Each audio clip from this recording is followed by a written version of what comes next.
Together, growing in faith, changing communities. Makadunyiswe uJesu Kristo. Namhlanje ithandwa zami ngifisa ukuba sibuke incwadi ethathwe kwincwadi kaGenesisi isahluko samashumi amathathu. Siqale kuvesi amashumi amabili kuze kube amashumi amathathu nambili. Kwathi esezohlangana noEsawu umfowabo, uJakobe wavuka ebusuku waweza bonke abantu bakhe nemihlambi yakhe emfuleni. Wabadedela baqhubeka, yena wasala emumva yedwa. Nakho-ke indoda ibambana naye, bashukana kwaze kwasa. Yathi ukubona ukuthi ayimahluli, yambamba enyongeni, umlenze wawusupinyilika, waseba lunyonga. Leyo ndoda yayisithi, ngiyekele ngoba sekuyasa. Kepha uJakobe waphendula wathi, angikwazi ukukuyekela ungangibusisanga. Yabisithi kuye, ungubani igama lakho? Wathi, nginguJakobe.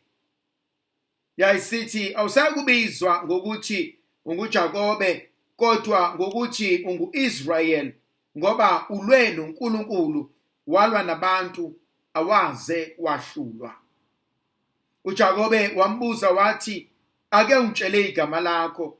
Yaphendula yathi, ungibuzelani igama lami? Yayisimbusisa khona lapho. uJakobe wayiqamba leyo ndawo ngokuthi iPeniel, ngoba kuqanda ukuthi ukubonaneni noNkulunkulu. Ngoba wathi, ngibonane noNkulunkulu ubuso nobuso, angaze ngafa. Kwathi ukuba adlule iPeniel, laphuma ilanga. Waqhuka ngenxa yokuthi wayilimele enyongeni. Ngalokho-ke abakwa-Israyeli kabayidli inyama yomsipha wenyonga kuze kube nanamuhla, ngoba uJakobe wabanjwa emsipheni wenyonga. Eyithandwa zami, ngiyayithanda le nkonzo uNkulunkulu asibizela kuyona. Lena indaba kaJakobe esebuyela ekhaya.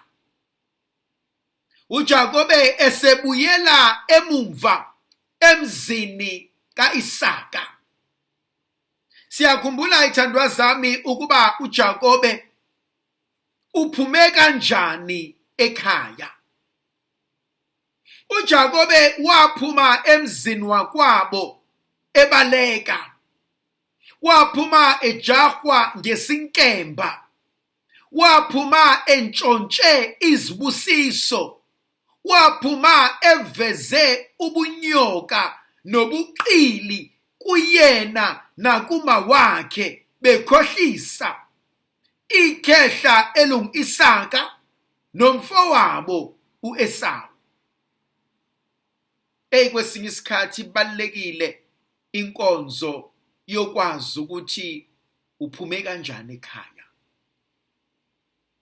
Labo bashiye ngemumva, kungenzeka yini ukuthi bayakhala ngenxa yakho? Labo bashiye ngemumva, kungenzeka yini ukuthi ukuhamba kwakho kubashayise ngomoya? Khona abanye abantu abangophuma silwe, and so mabehambile, sikwazi nokujabula la ekhaya. Mabehambile sikwazi nokukhuluphala. Khona abanye abantu abathi bephuma la ekhaya baphuma nenhlamba nokudelela nokweyisa. Akuve kubalekile ukuhlonipha. Noma usuhamba endaweni, hlonipha. Noma usushiya emsebenzini, hlonipha. Noma sawushiya kwi-relationship, hlonipha. Ngoba isintu sithi ikusasa kalaziwa. namhlanje ungaqhosha uzitshela ukuthi wena ungcono, uzitshela ukuthi wena uhlakaniphile, uzitshela ukuthi sewunakho konke empilweni, uze ungakhohlwa sobohla manyosi. Unakho namhlanje, kodwa lokho akusho ukuthi uzoba nakho nakusasa.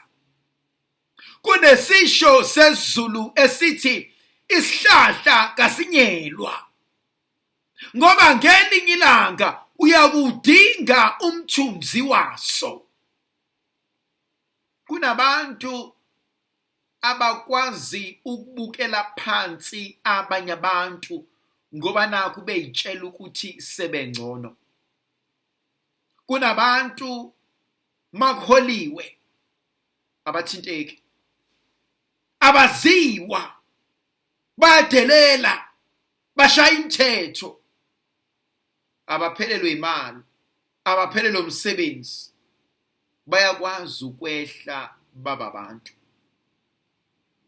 Kunobaba emakhaya mabesebenza, bashaya imithetho enzima kabi, bayadelela, abakhuzeki, abaphelelwe umsebenzi. Uyazi khona omunye ozuthi uyazi ngiyakhuleka uNkulunkulu uphelele umsebenzi wena khona sizokwazi ukusave umshado wethu, ngoba lo msebenzi sewungena ekhanda kuwena. Yesu imanager emsebenzini, Yesu nesikhundla emsebenzini, kodwa la ekhaya siphethe wena. Usikhacisa okwezinja, awusazi nanokuthi singobani, ngoba vele phela kunabantu abangama breadwinners, sikhuleka kubona, sicela kubona zonke izinto.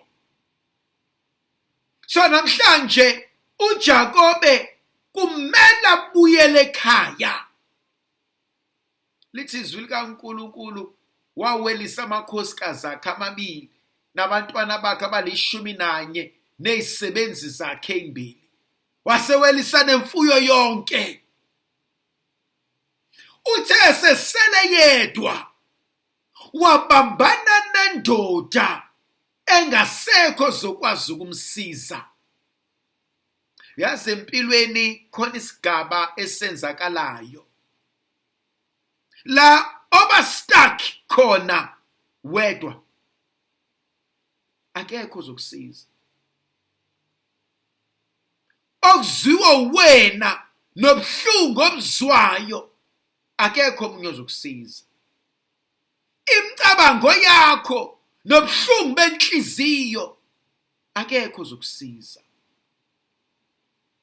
Khona indlela okumele ngiyithathe ngingedwa, khona inqumo ekumele ngizenze ngingedwa, khona isitha ekumele ngilwisane naso esiwumina uqobo lwami.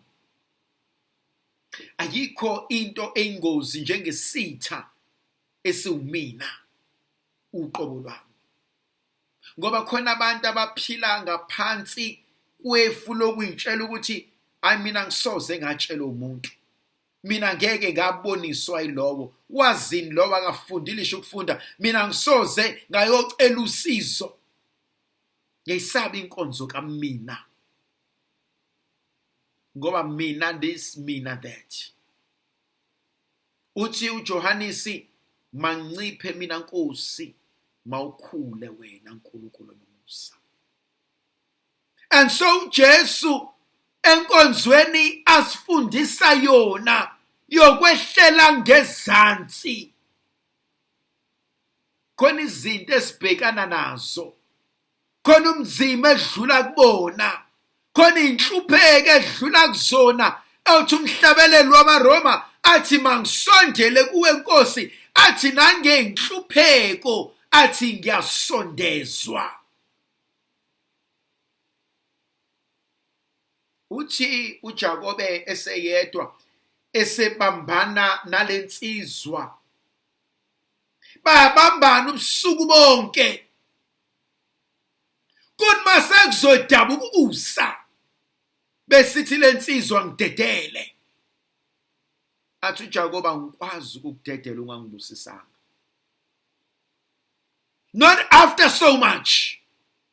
Not sesilwe kangaka. Hey ungavumi.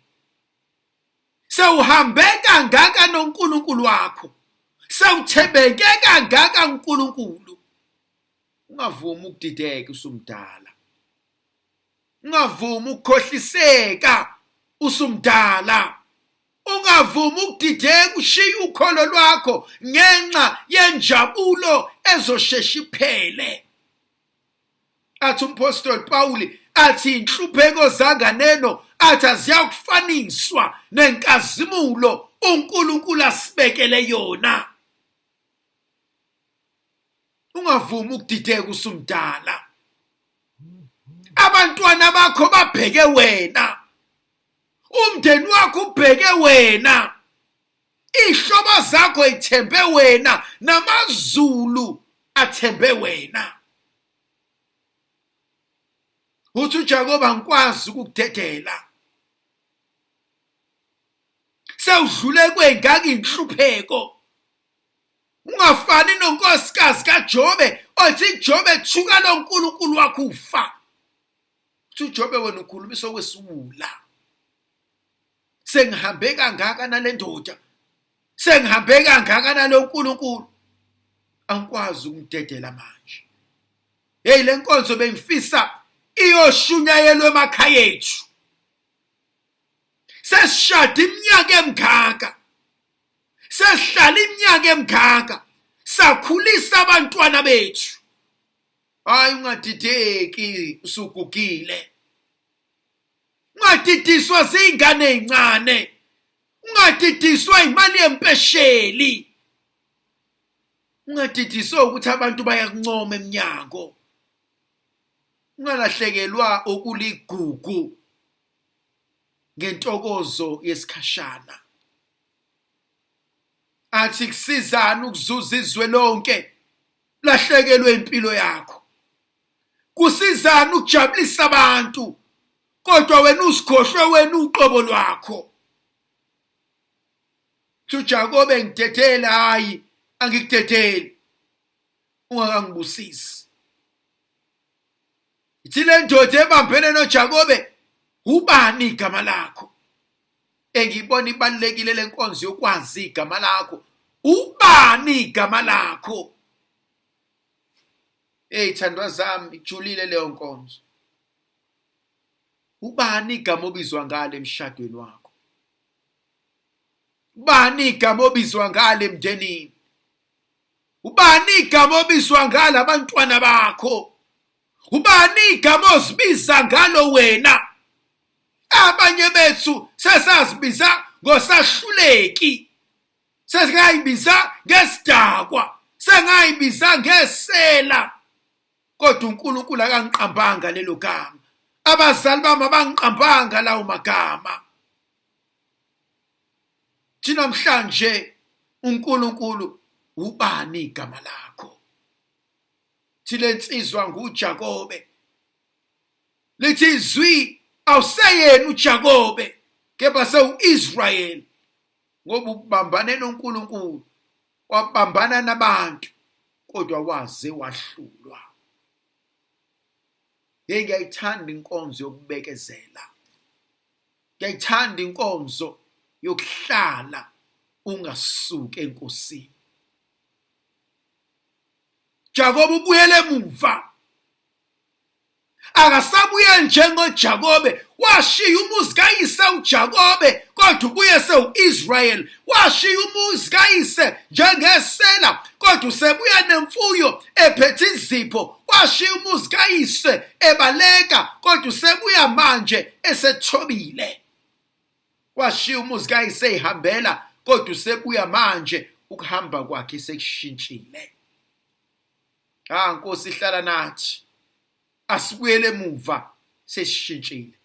Ndlovukazi yezulu ayibe nathi sibusise sivikele. Sikhanyisele isinxusela amandla negracia elivela kuNkulunkulu uyise benendodana nomoya ocwebileyo.